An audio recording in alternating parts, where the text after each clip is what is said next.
John Osborne here. Let's do the FX Education Outlook for July 26, 2017. We saw the FOMC meeting happen today, or the results from that meeting at the 2 o'clock announcement, and we saw a lot of the markets move. What's interesting is we had a lot of the markets move in the direction that we were expecting them to move, according to our portfolio list. Some of them are still kind of sluggish, but let's take a look.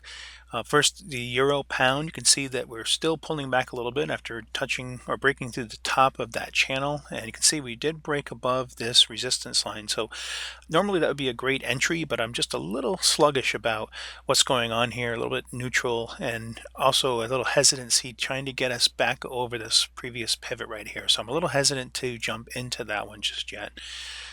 We did see some pretty good movement on the Aussie yen, and the next time we want to take action on this one is when we can break above 89.313, and this is after we did hit our target nicely on that one. For the pound US dollar, we're still trying to get above the 1.31251, which is this previous swing right here. You can see we had a big move up on that news from today. So we'll continue to watch that one.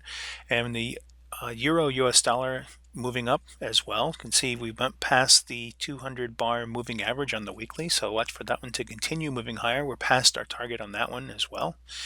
And the Aussie US dollar also above our target, had another big move up and broke through that resistance trend line and through the support line that we had here. So pretty good movement in our bullish markets. Let's see how the bearish markets did. Well, we started out with the US dollar Swissy, and that one had a big move down again back towards our support line.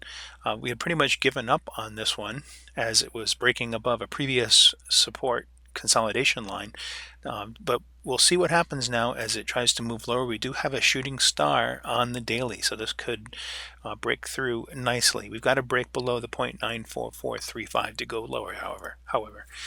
For the US dollar CAD, we did break through target.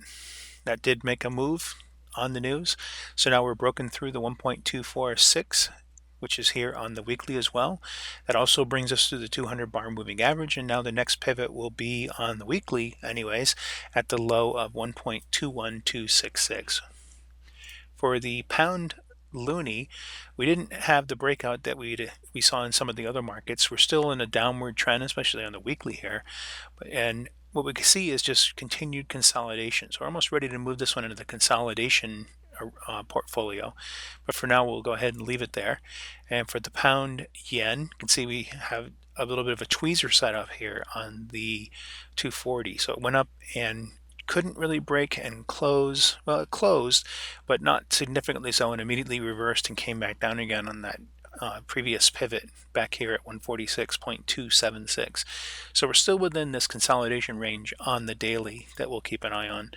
The US dollar yen had this other big move, and look where we came down to right on this previous trend line that we had here. So that one we'll watch for breaking a little bit lower. I think we can also draw a trend line along the bottom here and see that that's also where we stopped at. So now we've broken through that and we've retested it. Let's see if we can break back through this lower support trend line and see if we can make a move lower. And finally, we found out that our Kiwi yen pair, which was consolidating for a bit, made a move and started to move higher again. So now we're out of the consolidation after this move up, and that gives us new energy. We can head up towards that target, which is the previous pivot from way back here. And if we can break above 83.794, we might see another nice run all the way up to this previous swing high. That would be pretty interesting if we can get that to happen. And that'll do it for today. Remember, you can subscribe by clicking on my image or look at previous videos by clicking in the image in the upper left. And until next time, have a great rest of your day.